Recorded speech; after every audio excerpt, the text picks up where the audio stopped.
जय शिवराय मित्रांनो, मुख्यमंत्री माझी लाडकी बहीण योजनेचा डिसेंबर महिन्याचा आणि जानेवारी महिन्याचा हप्ता अर्थात एकत्रितपणे 3,000 रुपये हे मकर संक्रांतीपूर्वी अर्थात 14 जानेवारी पूर्वीच मुख्यमंत्री माझी लाडकी बहीण योजनेच्या अंतर्गत पात्र असलेल्या महिला लाभार्थ्यांच्या खात्यावरती वितरित करण्याचा निर्णय राज्य शासनाच्या माध्यमातून घेण्यात आलेला आहे। याच्यासाठी आवश्यक असलेल्या निधीची उपलब्धता असेल किंवा या हप्ता वितरणाच्या प्रक्रिया या शासनाच्या माध्यमातून सुरू करण्यात आलेल्या आहेत।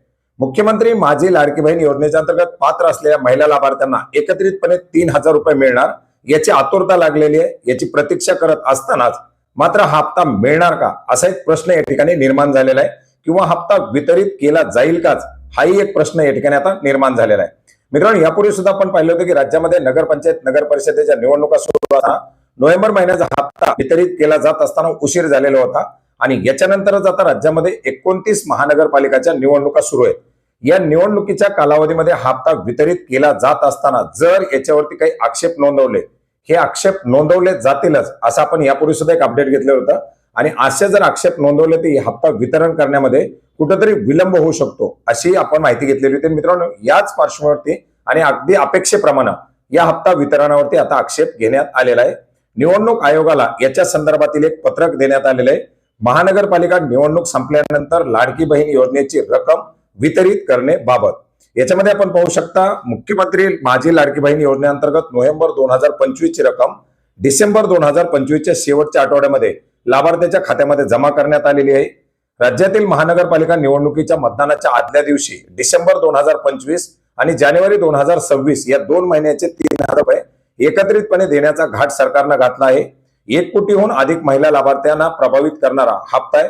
निवडणुकीच्या दिवशी मतदान सत्तारूढ पक्षाच्या उमेदवारांना करण्यास प्रवृत्त करणार आहे। एक प्रकारची सामूहिक सरकारी लाच आहे, आदर्श आचारसंहितेचा भंग आणि या सरकारी कृतीनं होत आहे।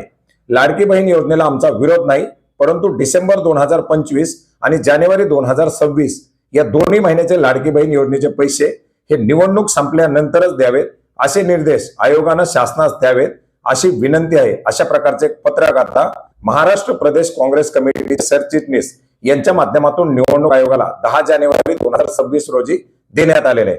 अर्थात ती मागणी जी करण्यात आलेली आहे ती मागणी अपेक्षेप्रमाणे आहे। आता या मागणीला निवडणूक आयोगाच्या माध्यमातून काय प्रतिसाद दिला जातोय हे देखील पाहण्यासारखं असणार आहे। मित्रांनो, एकंदरीत आपण जर पाहिलं तर मुख्यमंत्री माझी लाडकी बहीण योजना ही निरंतर योजनामध्ये ठेवण्यात आलेली म्हणजे प्रत्येक महिन्याला 1,500 रुपयाचं मानधन याच्या अंतर्गत दिलं जात आहे। जर हे हप्ते आता दिले नाहीत तर पुढे येणाऱ्या काळामध्ये याचा एक लोड वाढू शकतो किंवा अनेक काही कारण शासनाच्या माध्यमातून दिली जाऊ शकतात। आता निवडणूक आयोग याच्यावरती काय निर्णय देत आहे आणि सरकारच्या माध्यमातून याच्यावरती काय बाजू मांडली जाते हे ठिकाणी पाहण्यासारखं आहे। अन्यथा हा हप्ता मिळण्यामध्ये विलंब होऊ शकतो। आशा करूयात हप्ता वेळेवरती मिळेल, परंतु निवडणुकीच्या पार्श्वभूमीवरती महानगरपालिकेच्या या निवडणुकीमध्ये याचा एक प्रभाव होणार असल्यामुळे ती मांडलेली बाजू देखील योग्यच आहे। धन्यवाद।